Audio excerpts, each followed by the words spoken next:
Hey guys, Matt here. Today we're going to be looking at energy levels in voiceovers. And essentially you want your energy level to match the script, the brand, the intended audience for that piece of audio.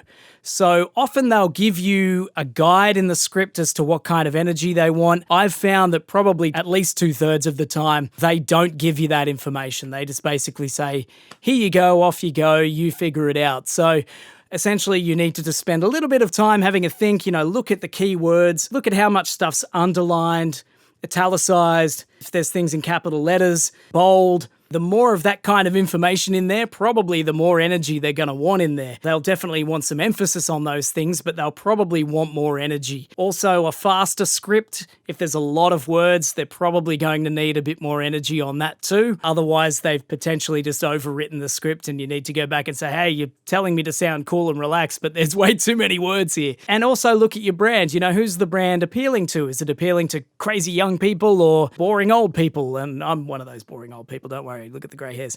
No, not really. Is it appealing to, people that want to be excited when they hear something, or is it people that are just over all of that excitement and yelling and they just want somebody trustworthy and normal to tell them about the product or the whatever concept you're selling? It basically reminds me of when I started out in voiceovers. I was with a guy, Joe Palmer, in his studio in Newcastle Voice Garden back when he owned it. He ran it for a long time. He helped me a lot back in those days. He was one of the first that really coached me through getting into voiceovers. And one of my first reads for him was for a company called Game. And this particular company was video games, consoles, and obviously it's aimed at younger people who are playing games and they're constantly like heaps of energy and lots going on and activity and whatever. And so when he's given me this script and he started to coach me in it, he kind of said, okay, give it a go, keep your energy in there, off you go. So I started to read like, get into Game now and you can get, and he's like, no, let's bring it up a bit. Like my pitch, yeah, bring the pitch up a bit and give it a bit more energy, So they're okay. Get into Game, and then he's like, no, bring it up more. And then I'm get into Game, and I'm like, this is starting to sound really weird to me. And he's like, no, keep going, like keep bringing it up. We're going to get there. And the more I brought it up, the pitch kept coming up, the energy kept coming up, and I'm get into Game. And I'm right at the end, I'm just so excited and I'm almost yelling and screaming and the pitch is right up here. In my ears, it sounded absolutely ridiculous. I'm like, this is crazy. This just is, too much. But then I went out into the control room and he sat there and he put the audio over the voice and he edited a few bits and then he hit play and I'm like, I get it now.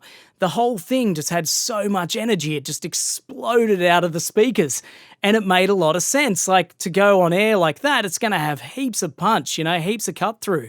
And that's what he was after. And because he knew that this brand and the intended audience, they need that excitement. It's an exciting young brand and it's people that are going to hear that and it's just going to explode out of the speakers for them and really hit them.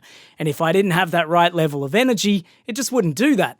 So from that point, I was always really conscious of like what kind of energy I needed and never afraid to push the limits of that energy that I put into my scripts. As a producer, I've had quite a few voiceovers come into the booth and I've had to just keep pushing them harder and harder and get more and more energy in a read just to be able to match what I can picture the client. When you get sports retail, gaming and used cars, they love their ads to be up there and really big. There's plenty of these clients, they love heaps of energy in their reads. On the flip side of that though, you might have ads or you might have different reads coming in where you just have to be really cool. You're not going to do like a funeral ad, like get in now and get your coffin. Like it's not really going to work. So you want to keep your energy level down for those obviously. And if you don't have the direction in the script, you've just got to work that out when you read the content of the script and see the client and think about the intended audience. So make sure you're always having a quick look at that and really connecting into that. Your energy level is going to make your read more believable, like I've discussed in my other video. And even with your inflections, keep them up, keep that energy. If you've got to be high energy, keep it all up there. If it's got to be lower, you can keep your inflections a little bit lower and smoother and just a little bit cooler. And you will find that sort of zone that works for that script and that brand and keeps everybody happy. So never be afraid of how you're sounding when you're in the booth. If you're doing something really high energy, often people get a bit self-conscious while they're doing it at that kind of level. Never feel like that. You've got to leave that at the door and just get into that character and really hone in on that particular sound and that energy level and don't think about don't think too hard about how you're sounding out of that environment, because once that audio gets put into the context, you got music, maybe you have some vision, and it's all in there together, it's going to make a heck of a lot more sense in that particular context. So good luck with all of this. Hopefully this has helped you. Leave your comments below, any questions. Make sure you like the video. Make sure you subscribe. I don't know if I have any other videos coming up in this series. I can't think of anything else, to be honest. This is like 6 or 7 videos. But, if you have any questions, if you have anything you'd like me to specifically talk about, definitely let me know. Did I say subscribe? Probably. Make sure you subscribe again. Tell your friends. Tell your mum. Tell your kids. Tell somebody else's kids. Tell everybody. Make sure you get your mates in here. Definitely, if you know anybody that wants to get into voiceovers too, send them this little mini-series and they can check it out and go from there. So thanks for watching, and see you next time.